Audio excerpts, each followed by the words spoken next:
This morning on Inquisition Update, we're going to take an appropriate and timely intermission from our reading and discussion of the book, The Vatican Billions by Avril Manhattan, a book in which we have learned, among many other things, that the Roman Catholic Church is, above all, the church of mammon, the church of money, and that the wealthiest order of the Roman Catholic Church is the Jesuit order, which Avril Manhattan says owns 51% of the stock of the Bank of America, and which F. Tupper Saucy, in his book, Rulers of Evil, implies that the Jesuits ultimately own the Federal Reserve Bank, to which our entire national debt is owed.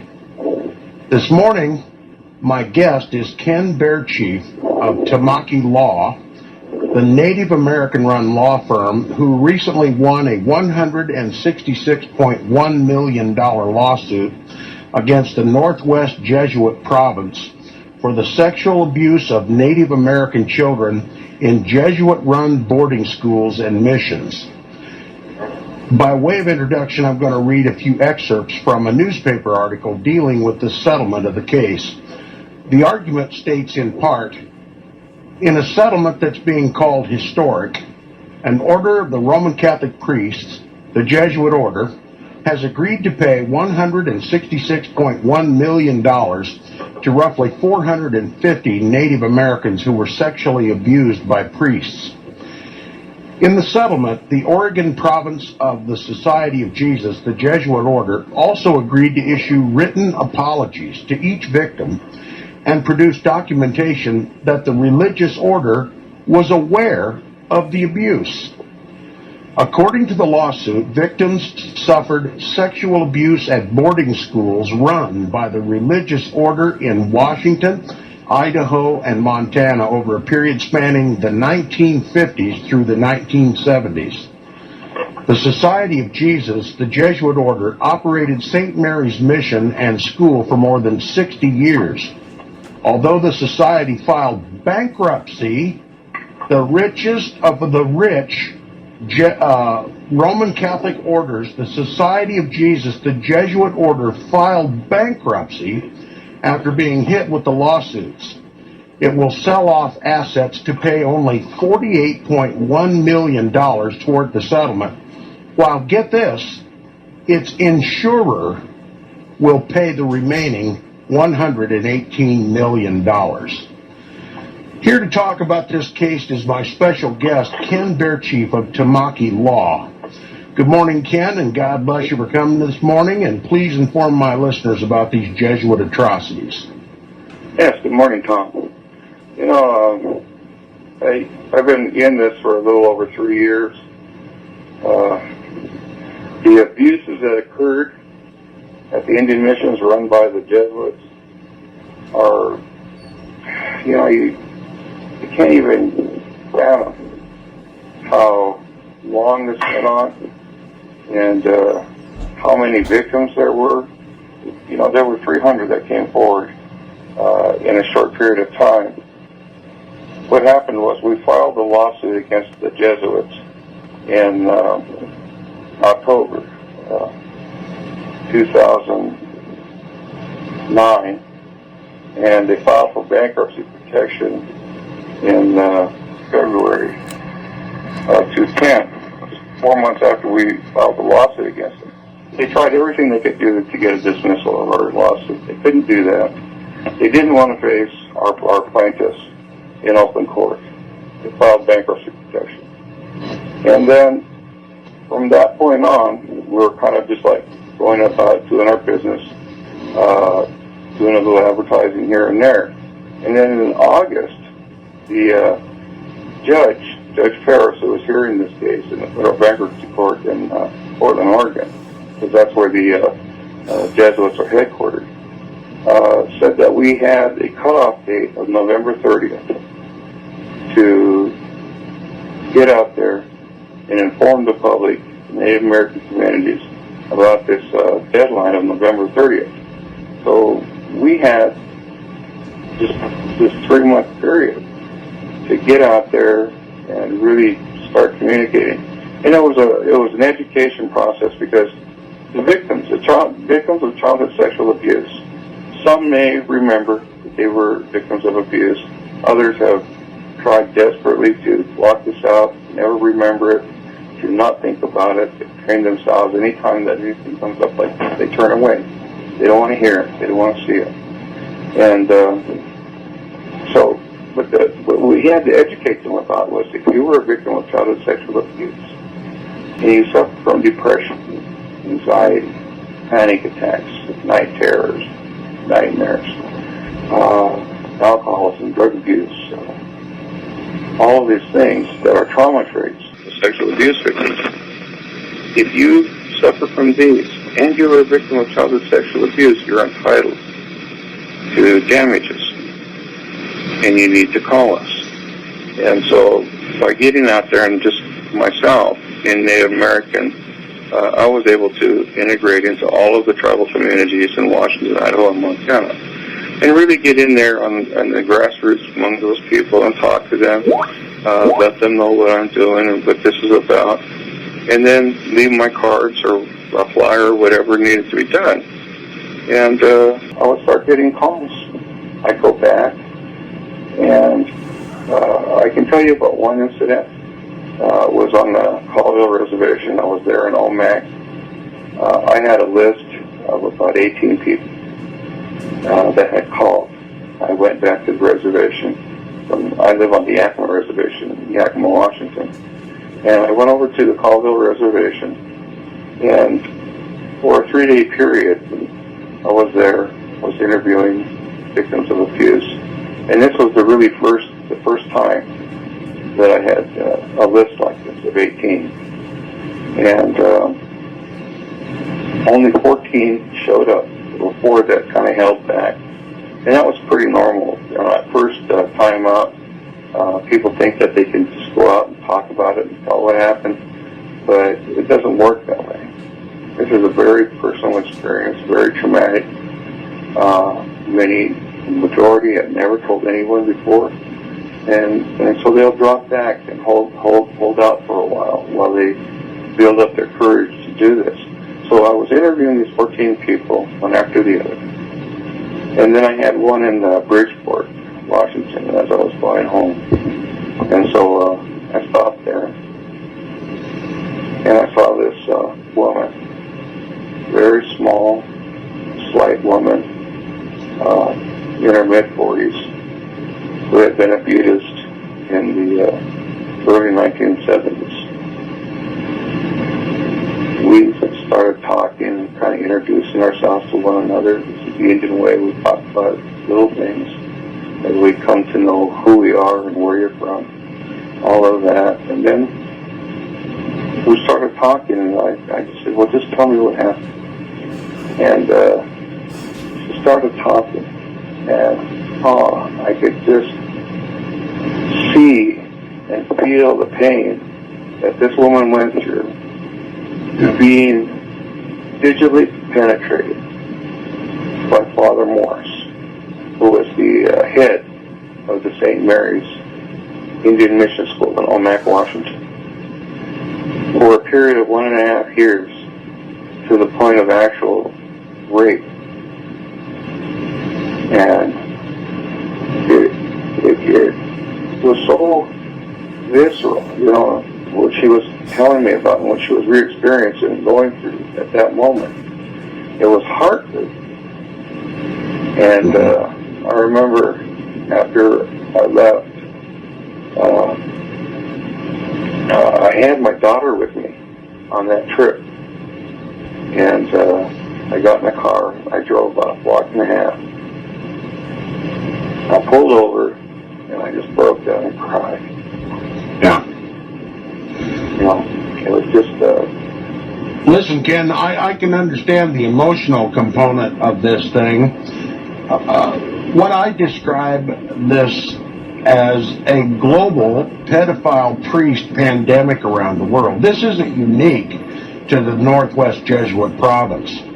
And I view the 3-month limitation on the deadline set by the judge as an obvious obstruction to your investigation. Is that the way you see it? Oh, yeah, definitely it was. I mean, we should have had, 6 months or even longer because, actually there were only 200 victims. They say 300, but there were only 200 victims of sexual abuse that came forward in Washington, Idaho, and Montana.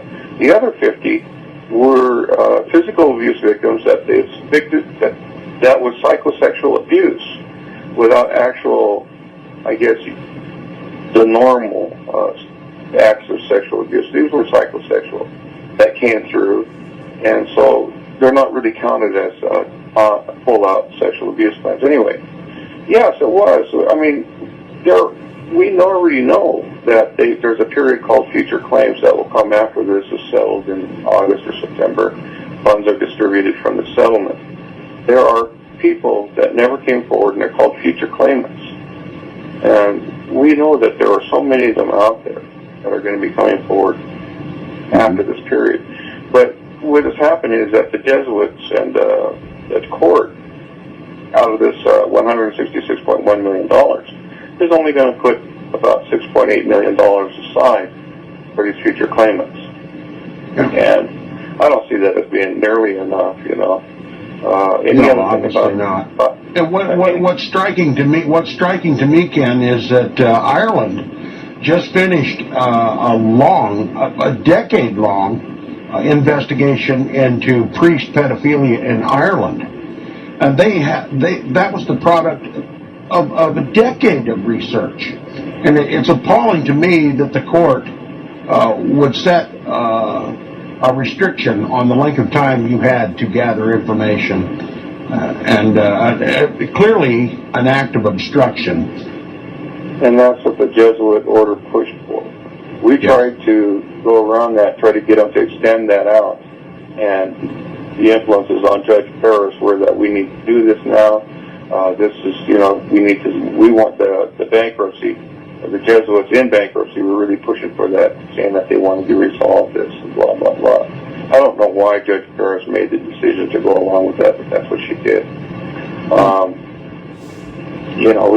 There were a lot of things that went on, but I can tell you about just a comment about Ireland. I was in a Minneapolis airport and sitting and talking, and I met this Irish man, and we were sitting there talking, kind of like, well, what will you do?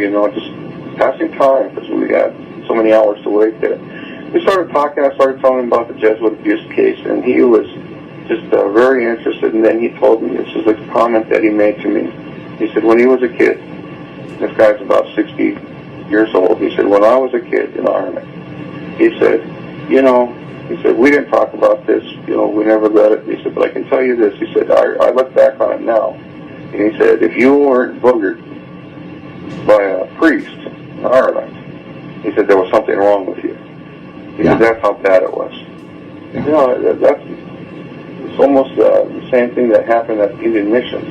And some people find it somewhat strange that people wait until their 50s and 60s before they come forward with stories of pedophile priest abuse.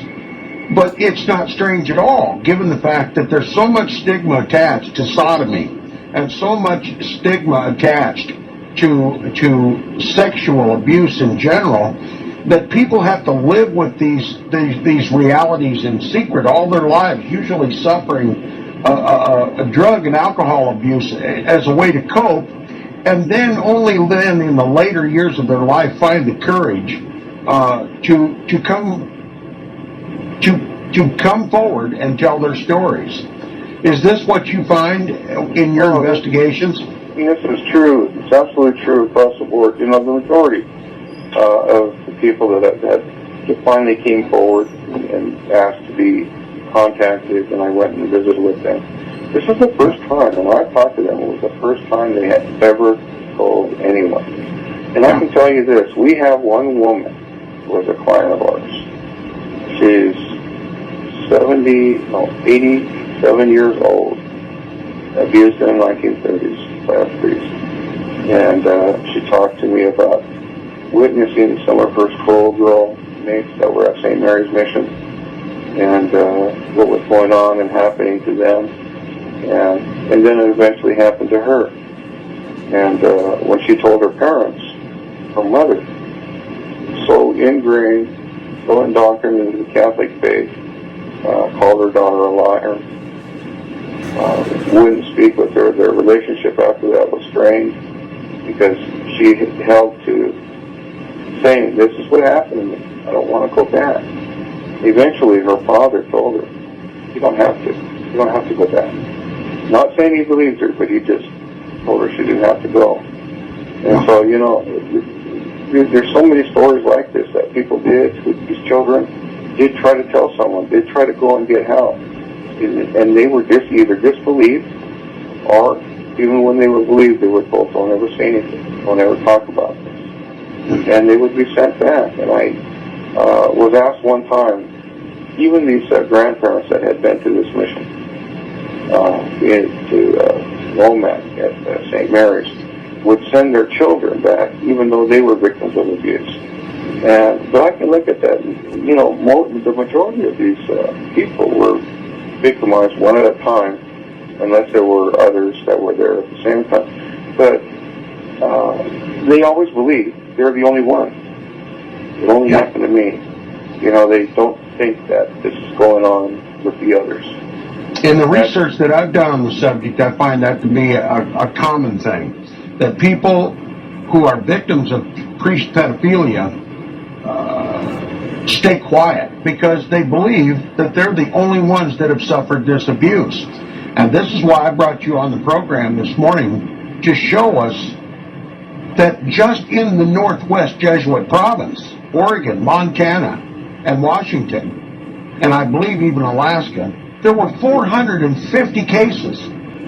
And not only that, the BBC did a documentary that disclosed that there are 4,500 open cases of priest pedophilia in the courts of this country. This is not an isolated incident. There are not just one or two victims of priest pedophilia. This is a global pandemic. It's out of control. And it's not just in the United States. It's in Ireland. It's in Germany. It's in Italy. It's in every Roman Catholic country in the world. And I think it's time for society to put a stop to it. You know, what I've discovered in my investigations is that these Jesuit Indian missions, there were 4 that operated in Washington, Idaho, and Montana.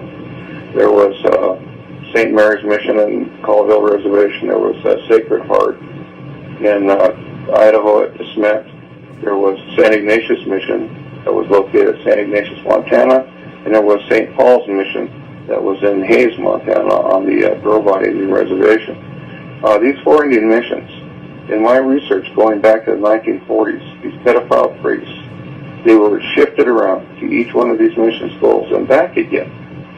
And they would be at St. Mary's Mission 4 or 5 years. They would go to Sacred Heart and be there for 2 or 3 years, and then to St. Ignatius again. Yeah, that's always been the Jesuit strategy, or the Vatican strategy. When they have a pedophile priest, they simply move him from one diocese to the next to keep them out of trouble. They never put a stop to the pedophilia. No, and that created this cycle of abuse. I mean, they everywhere they went, they sexually abused children, and so all these priests were going around to all of these Indian missions, and they would abuse and abuse and abuse, and then they get sent somewhere else. And even when they got sent to a non-Indian parish, like Father Peretti, who was a known pedophile priest, even when he went to a white community, repeated these same patterns of abuse on those little farming communities, those isolated communities, with one parish priest, and he would be the one going around to the homes visiting with them and making friends, and all the time he's grooming these relationships with the adult. While doing that, and he's grooming the children. He would come, and pay such special attention, and the family would be so pleased that, he just loves their little daughter, their little boy. They're just so special. Not realizing that what he's doing in the background, he's groping them, touching them, digitally penetrating them, trying to isolate them when they sleep to do what he wanted to do. And this was his pattern and practice right up until the time he died. He was an old man, an old grandfather man in his 70s, and he was still doing what he had done for 40 years. It's taught and believed in the Roman Catholic Church that the priest is the holy man. It is also taught that the priest is the creator of the creator. When he consecrates the host and it becomes the Eucharist, it becomes the blood, body, soul, and divinity of Christ. That little piece of bread becomes Jesus Christ to be worshipped and offered again as a sacrifice on the altar of the Mass. These priests, particularly Jesuit priests, are considered to be godly men. And there's also a teaching in the Roman Catholic Church that a parishioner has no more business bringing a case or a complaint against a priest than a slave has to bring a case against his slave master. That's an official teaching of the Roman Catholic Church, and we talk about these things all the time on Inquisition Update. And it's time for the American people to come to grips with Roman Catholicism. What is it really all about, and what is it about the Roman Catholic Church that fosters this environment of rampant pedophilia by the priests of Rome? And people suggest that because they're celibate, that they seek sexual relief, but the fact of the matter is they pick on children because they can intimidate the children. The children are taught to look up to the priests, that they are alter Christos, alter Christ, another Christ, and they're simply threatened with divine retribution if they reveal these secrets. That's why the victims sit on these abuses all of their lives before they die, they muster up the courage to tell the truth about this. And I'm very happy that Tamaki Law Firm has taken the case. I'm particularly happy that Tamaki Law Firm is a Native American organization fighting for justice for Native Americans who have always been regarded by the Roman Catholic Church as less than human. And this needs to stop. Tom, I can tell you this, these Jesuit priests on these reservations, you take children 5 and 6 years old, you take them away to these Indian missions, and during the 1940s, 50s, and even in the early 60s, this was mandated by law. Of course, they had to go to school. But in many of these Indian reservations, they're very rural communities, far outlying home sites, and they didn't have a regular bus that came out to these schools. So for that reason, they were forced to go to an Indian mission. Now, the Colville Reservation had an Indian mission, which was St. Mary's. The Coeur d'Alene and Lapwai reservations had another mission, and it was a Jesuit mission, Sacred Heart. The same was true on the Flathead Reservation with the St. Ignatius Church and School, and the same thing on the Fort Belknap Indian community that had St. Paul's. They had children that they were captive, vulnerable children. And at these ages of 5, 6, 7 years old, and they're coming there, they're staying there year-round. Many of them were year-round. They didn't even go home in the summers. And we're coming up on... Returning to my guest, Ken Bearchief from Tamaki Law, the law firm in Washington that successfully prosecuted the Northwest Jesuit province for decades-long sexual abuse of Native American children. The Jesuit order has simply claimed bankruptcy so as to avoid the penalty for their crimes. And to add insult to injury, in complete indifference to the plight of the victims of this Northwest Jesuit province. Jesuit Father Patrick J. Conroy, S.J., has become the new chaplain and spiritual counselor to the members of the United States House of Representatives. Patrick J. Conroy, S.J., is a member of this notorious Northwest Jesuit province. Now, the House of Representatives of the U.S. government is being counseled by a Jesuit priest of this very same Northwest Jesuit province. Has the United States become Sodom and Gomorrah? Back to my guest, Ken Bearchief from Tamaki Law. Yeah, just about this Conroy that was appointed to be the clergy advisor to the Congress. We were contacted, and we made a comment that no priest from the Jesuit order should be in that position. Their history of sexual abuse, these cases that were filed only goes up to the mid-60s against the Northwest Jesuit order. Do we believe that sexual abuse stopped in 1974 when this mission closed down, or these other missions? The only mission school that's still in operation that's run by the Jesuits is the St. Paul's mission on the Fort Belknap Indian Reservation. Is still going. And but the churches at these sites are still in operation. The thing of it is that we don't believe that sexual abuse ever stopped.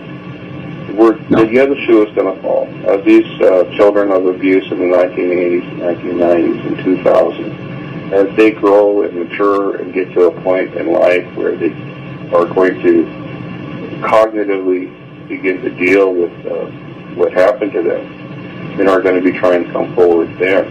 So this victimization, it never stops. We know that. In fact, I went to South Dakota about a year ago, and I started, because there were two Jesuit schools there, one at St. Francis on the Rosebud Indian Reservation in South Dakota.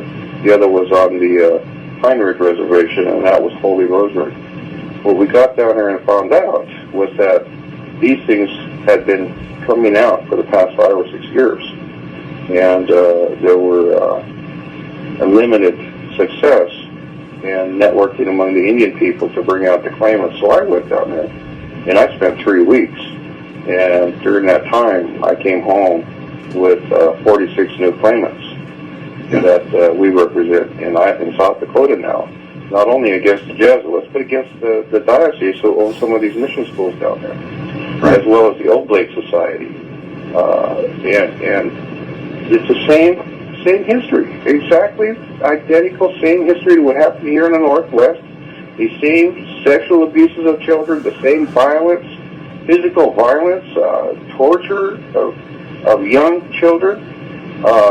I've talked to so many victims of abuse, and even the worst sexual abuse that can be committed upon a child for years and years, what they're angry about, not only the sexual, but they're so angry because they have these scars over their eyebrows, broken noses, split lips, broken arms and legs, scars on their backs, or whatever from whippings. Signs of intimidation? Is that the way you see it? That's exactly what it was. It was right. Physical abuse on a level that is unimaginable, and these things were regarded as routine punishment. Yeah. Oh, they're just being punished, But when you're whipped so badly that you have scars, lifelong scars on your back, when your ribs are being broken from being kicked by a priest. There's even a couple of victims that had been kicked in the scrotum so hard, they said that their scrotums were like the size of oranges. Couldn't walk, for a period of time, and there was such agony. They were never given medical treatment. None of these children were ever taken to the hospitals or to doctors, because that would expose them for what was happening. Never received medical treatment, except by maybe a nurse or somebody that was on staff at the Indian missions, and that's as far as it went. These two men that I'm aware of that had this happen to them never had children, and they know. They look back and they know that that's what happened to them. These priests are not priests; they're hardened criminals. They are. Why are they not in penitentiaries? You know, that was, you know, every single victim that I have ever talked to that came forward, the first thing that they wanted to know is, can we put them in jail? You know, are they going to be charged? You know, and I would have to tell them we can't. The statute of limitations is long expired. And this is the only form of justice we can get for you, is to sue them and to make them pay you for the abuses. This is how important it is. This is how important it is for victims of priest pedophilia to come forward, to put all their fears aside, and to help society correct this matter. They've placed statutes of limitations on criminal prosecution of these priests, which protects the priests from timid claimants. No, this is something that... And obviously the Vatican's not doing anything to correct this matter, other than just make platitudes and continue to move these priests around. It's time for criminal prosecution. And that means the complainants have to come forward. There should be no statute of limitations for criminal prosecution of pedophiles, of child molesters, of child rapists. There should be no statute of limitations. In fact, there was a legislation that was introduced into Washington here a few months ago, and it failed. It failed to pass. They have an 18-year age limit on coming forward with a 3-year extended period for, you know, statute of limitations for discovery, that discovery period. And it's so narrow, so limited. None of these children, unless they're caught in the act, unless they're suspected of child sexual abuse and somebody that's an adult looks into it, finds out about it, then it's reported. But very rarely, ever, does a victim of child sexual abuse ever go and tell anyone. Yeah. They're told, don't you ever tell your mother. I can harm your mother. I can harm your father. That's right. And a priest telling a young child that if you ever say anything, you'll commit a mortal sin and you will burn in hell. And when that's why these priests don't prey on adults. They prey on children because they're so easily intimidated. They are, and the priests are so much control of the young minds of the Roman Catholic people. Absolutely, that's the thing. They're young minds. They can imagine hell in a way that an adult does not. It's so vivid to them when a priest tells them what hell is and how they're going to suffer. Say anything, they shut their mouth. They're not going to. They don't want to burn in hell. Little children can picture that, and it's a fear. That's a nightmare. They don't want to. They don't want to have to suffer that. And you know that's what the priests used on that. It was not only their status as the priest, as the big man, as the all-powerful, the voice of God, the messenger. Yeah. You know, no one ever dared. These children never dared to say anything. And when they did, like I said before, they were disbelieved. Or even if they heard what they said and knew it to be true, in the 1940s, 50s, and 60s, what could you say against the priest? You know, you wouldn't dare. Yeah. Not Indian people. Not Indian people. You know, during those days, there was a great deal of prejudice and discrimination. Indian people were very poor, and you know, so they had no power against a white man, much less the priest in the community, and who enjoyed such high status. But this isn't about, you know, sexual abuse isn't about sexual gratification. It's not about sex at all. It's about power and control. Right. And you know, no parent ever sends their child away to an Indian mission sexually abused. They send them there to these schools to be educated, to be cared for, to be fed. And for the very reasons that I said a moment ago about the poverty levels and the isolation of things, and they had to go to school. That's why they sent them there. That's not what happened. You know. And it's even in these communities today, there's a great deal of pain. But what came with this cycle of this abuse that went on in these Indian missions has become a cycle of abuse in Indian communities to this day, where there's childhood sexual abuse, there's violence, divorce, domestic violence, you know, and it's just a cycle of abuse that came into, and the resulting alcoholism, drug abuse, the trying to escape from feelings and memories and everything else that goes with all of this, to self-medicate from your depression and anxiety. They drink, they drug. And it's a cycle of abuse that began at the Indian mission schools. I can tell you this, every community, any community, reservation that has a mission school or a Catholic Indian school, you can see in the communities the dysfunctionality. Right. There were other reservations that didn't have these Indian mission schools where the children weren't taken away, by the dozens and kept for, 12, 13 years, isolated away from their homes and their families. It's like the Crow Reservation in northern Montana and southeastern Montana and the Cheyenne Reservation. When I visited those communities, they didn't have an Indian mission school on their reservation, and they're smaller, they're more close in, and they're closer to communities that have public schools. They are very strong in their traditions, culture, and their language, because if you remember, what was the mission at these residential schools? Their mission was to kill the Indian and save the man. This was the last bastion of genocide against the Native American. In the last century, leading to the 20th century, it was estimated that there were 25 million Native Americans that were killed in the expansionism to the West. Yeah. At the turn of the century, in the 19th century, there were only 250,000 estimated living Native Americans in this country. We now only number about 2 million. Yeah. What was suffered in that 100-year period, 25 million killed, was the worst genocide in the history of mankind against any race or culture. I call it a Holocaust because that's what we all know it to be. I've had people criticize me and say, "Oh no, don't use that term. That's just the Jewish. They were the ones that."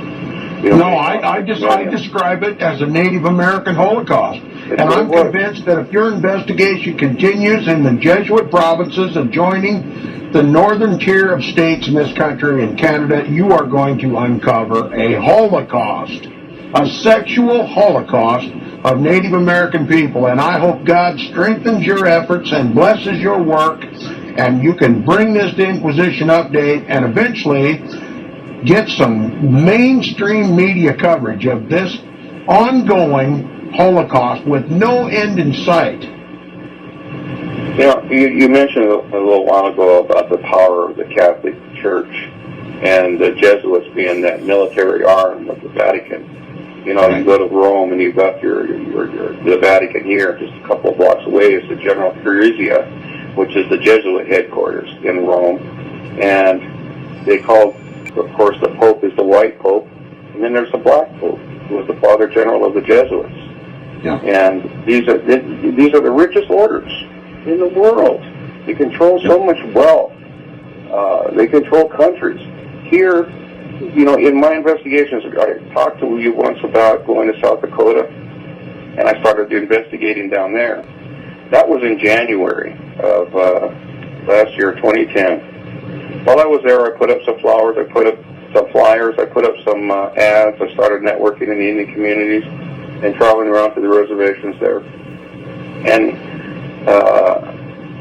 in March, as a result of my presence there, Steve Smith, who was the attorney for the Sioux Falls Diocese, wrote an amendment to the South Dakota State Statute 261025 was the law for childhood sexual abuse. And in that law, there was no age limit. There was a 3-year statute of limitations from the time of discovery to 3 years to file a claim for childhood sexual abuse. That was the law. And you could hold the diocese accountable. You could hold the school accountable if it was a teacher, some employer accountable if it was one of their people.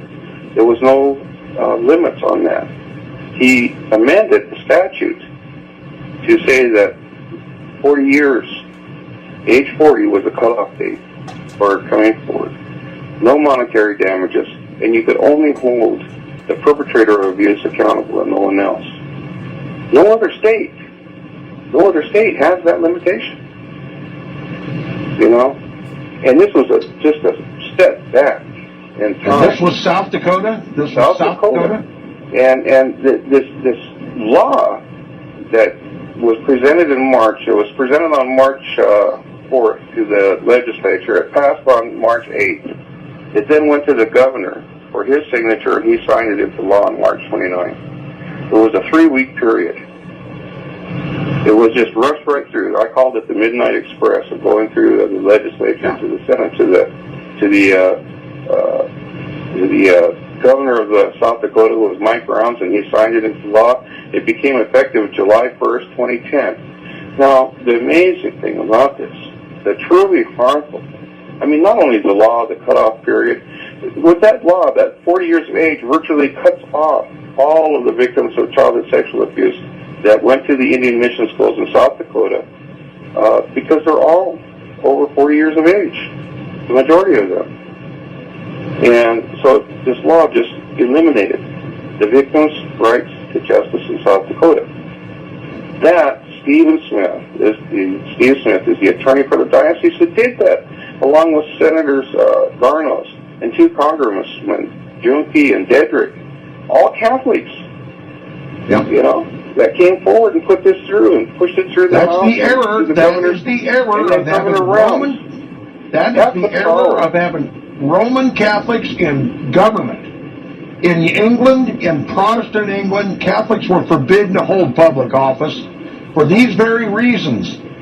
And the error of the United States is to allow Catholicism to continue uncontrolled and unmonitored. There's a built-in safety net that people suffering the sexual abuse of Roman Catholic priests wait to the later years in life to come forward with these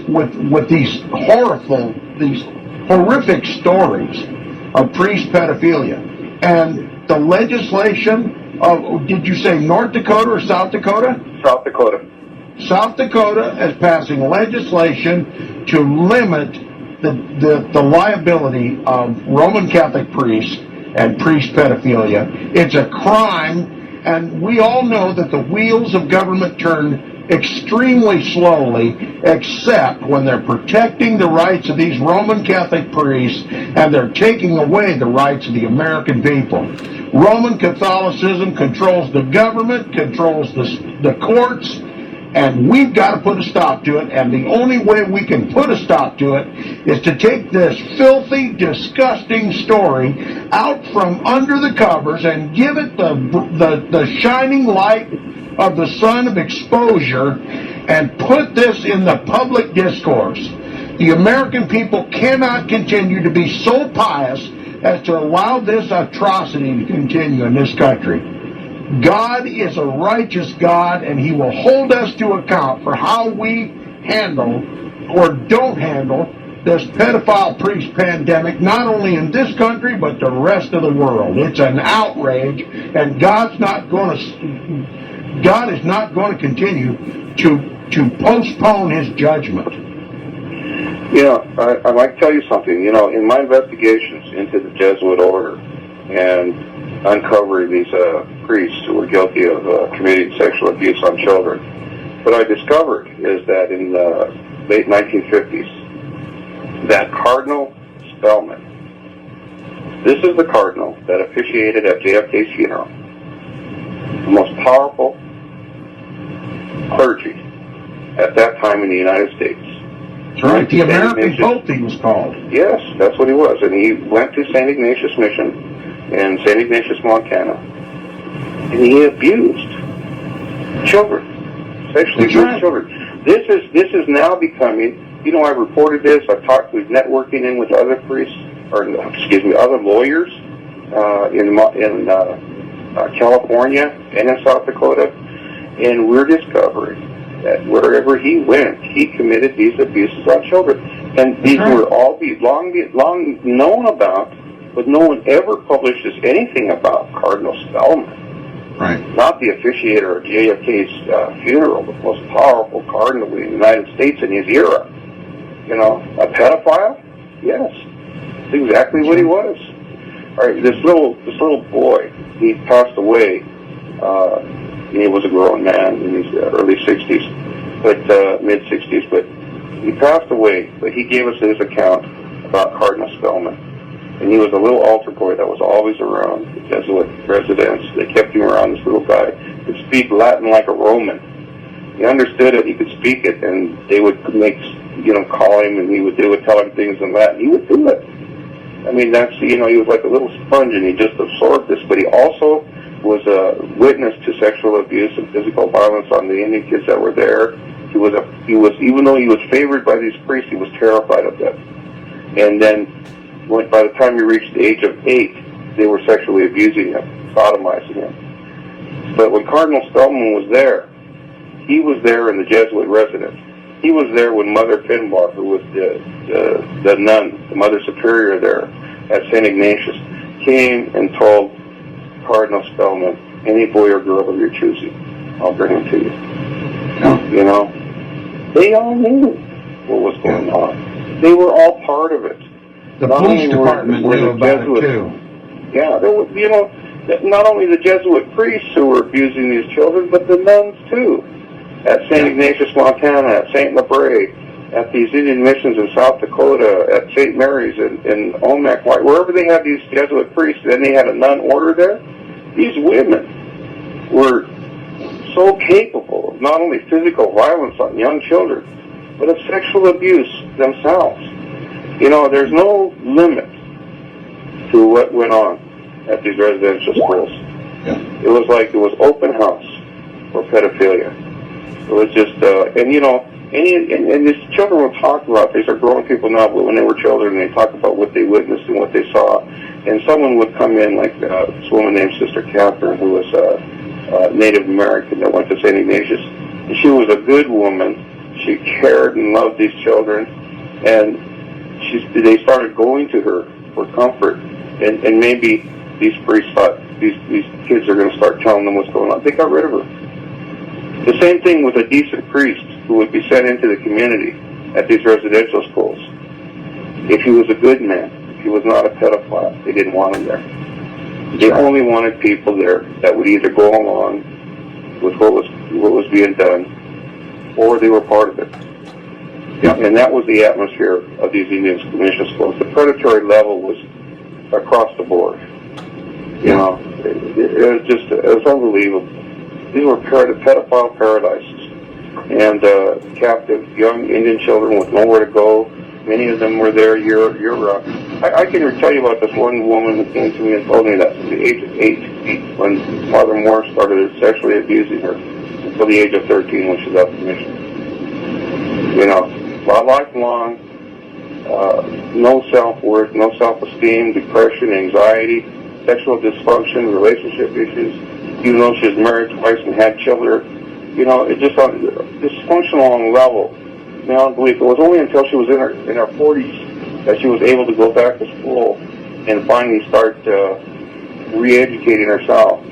But she still had all these fears. No man could invade her space. And she was always alert to if someone thinks that if someone made a comment to her that I like your hair or you look nice today.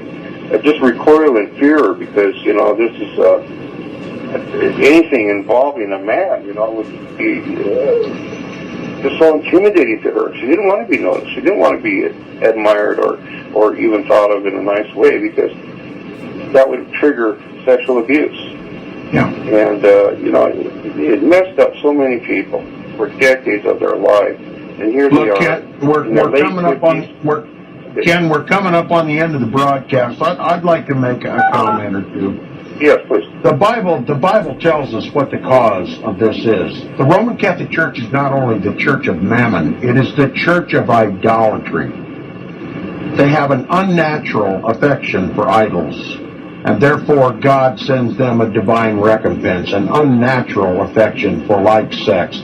And if you want to read about it in God's holy book, open your Bible to Romans chapter 1 and see the root cause of sodomy and pedophilia in this country in God's holy book. Thanks for coming. Ken Bear Chief, Tamaki Law. I'll be in touch with you on the phone. We'll continue our discussions tomorrow on Inquisition Update.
That's right. It's now time for a word from our awesome sponsor, Wendy's Boutique Limited.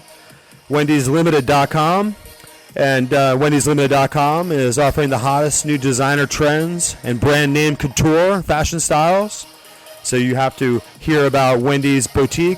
Wendy'sLimited.com. Wendy'sLimited.com now has designer women's apparel and fine jewelry, sexy boutique fashions, very best prices online. And you know that at Wendy'sLimited.com, they know what a woman is, what a woman really is, right? So if you're a beautiful woman, or if you know a beautiful woman, and if you don't, stop listening to this show, okay? Right now, just stop. But if you happen to know a beautiful woman, and you are a beautiful woman, you have to know about Wendy'sLimited.com. So these are the sexiest boutique fashions anywhere, very best prices online, beautiful luxury products, guaranteed authentic, guaranteed, no Chinese knockoffs ever. So this is the real deal. This is the real, the legit, best prices, hottest couture gear, fragrances. We had Tom Ford shades, great deal on the Tom Ford shades. Everybody loves Tom Ford shades. So you can expect to find Gucci apparel, Hermes shoes, Prada jewelry, all at Wendy'sLimited.com. And you got to remember, Wendy'sLimited.com is really now famous for canceling Balenciaga when it mattered, right? So we're not having any of that over here. This is a woman-owned enterprise, all-American, family-run organization. Wendy'sLimited.com. Wendy'sLimited.com. You got to come join the craze. Hottest new designer trends, guys. Wendy's Boutique Limited. We need your support. And she's been courageous to support the show. Wendy'sLimited.com.